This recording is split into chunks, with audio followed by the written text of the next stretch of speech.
Hello everyone, I'm going to make two videos to take you through the review. I apologize in advance. I made this review a little bit long, but this is a different kind of class.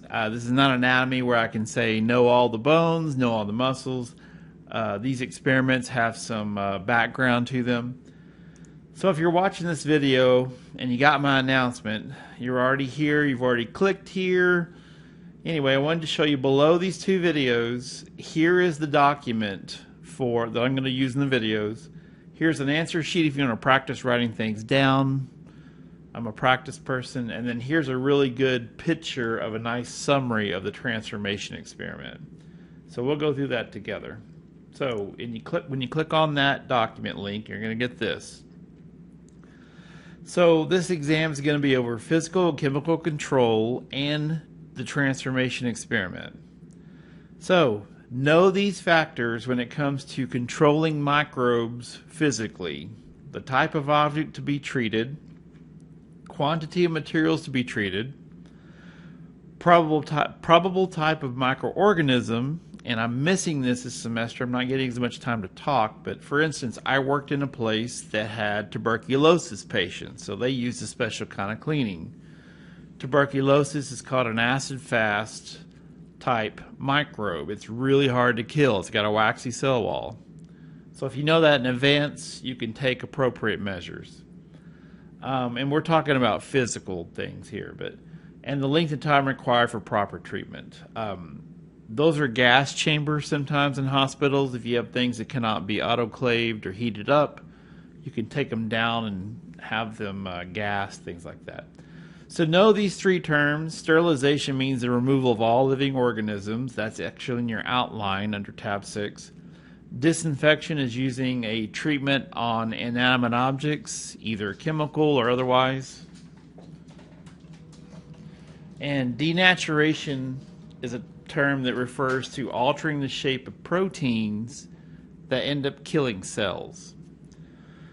So make sure you look over those three terms. They're actually in the physical chemical outline. So we did this in class: dry heat, incineration, fastest, most efficient method of sterilizing objects. Absolutely. Negative side, you can't flamethrow everything, but that is a very fast, efficient way to kill microbes. Moist heat. This is our autoclave at Howard College. I'm going to go over this with you in class when I see you. This is one of our autoclaves. The door is shut, and I had mentioned this in class. These are the settings. You shut this door, you turn this little knob on the right to 15 minutes. It will heat up to 121 degrees Celsius. That's very hot. 15 psi, that's pounds per square inch. That's pressure. Like a car tire you air up might be 30 psi, something like that. My bicycle tires, little skinny ones, you can go to 100 psi. But the pressure and the temperature helps sterilize things. It helps force the heat inside of cells. And you run it for 15 minutes. Know these settings for the lab exams. These are the correct settings for an autoclave.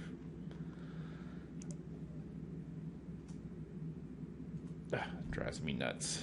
Anyway, oh my goodness. So know the following two terms that pertain to controlling microbes: thermal death point, and this has to do with big companies that sterilize cans for food, things like that. This term, thermal death point. So you got to know this. The lowest temperature required to sterilize a standard quantity of pure culture within 10 minutes. That's the definition. A pure culture means it only has one organism growing on it. That is called thermal death point. Know that definition. Thermal death time is the time required to sterilize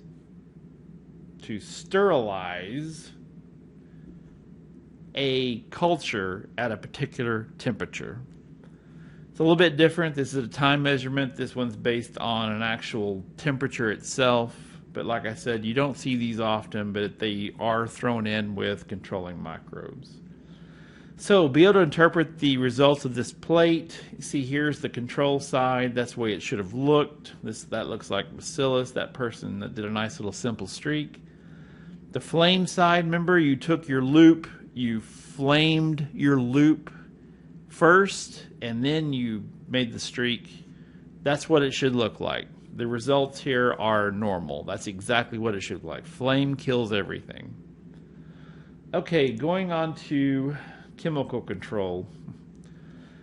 Please know these terms. Antibiotic is a chemical produced by microorganisms that kill other microorganisms. Static is a term that refers to not moving. There are chemicals in drugs that are called static drugs. They don't kill organisms, they prevent further cell growth or cell division. Cidal is a term that literally means to kill. If you read on the side of chemicals, fungicidal, bactericidal. Oddly enough, right now we have things that are virucidal. So cidal on the end of a word means it kills whatever. Not to be take it too far, but the term homicide, or if somebody's feeling homicidal, they want to kill humans. They want to kill Homo sapiens. So homicidal. Disinfectant is a term used, like I said, it's a chemical used on inanimate objects, and antiseptic is a chemical used on living tissue. This was just a little bit of talking about how not everything is a pure culture. So there are issues like with skin, you have oil and convolutions, folds, things like that. It says bacteria could be hidden in grease, so you have to take all that into account. All right, now be able to interpret, and like I said, be able to interpret a series of tubes. This is alcohol, this is E. coli, this is bacillus. What you would do with this is you look at your tubes, any cloudiness. Now this was the actual culture with the chemical in it, but these 4 tubes, here's the 2-minute, the 5-minute, the 10-minute, and the 15-minute. You can see there's growth here. That's what cloudiness means. You would note that. That's growth. And anything that looks kind of clear like this is no growth. So E. coli, result of this experiment, it took at least 15 minutes for that chemical, because you pour it into your culture, you let it sit, and remember you had like a 2-minute mark. You're going to take 2 loopfuls and transfer it over to here, and then at the 5-minute mark you would go back, take 2 more loopfuls. You do everything aseptically because you don't want to contaminate your results. Anyway, you can see there was growth in the first 3 tubes and the 15 was clear.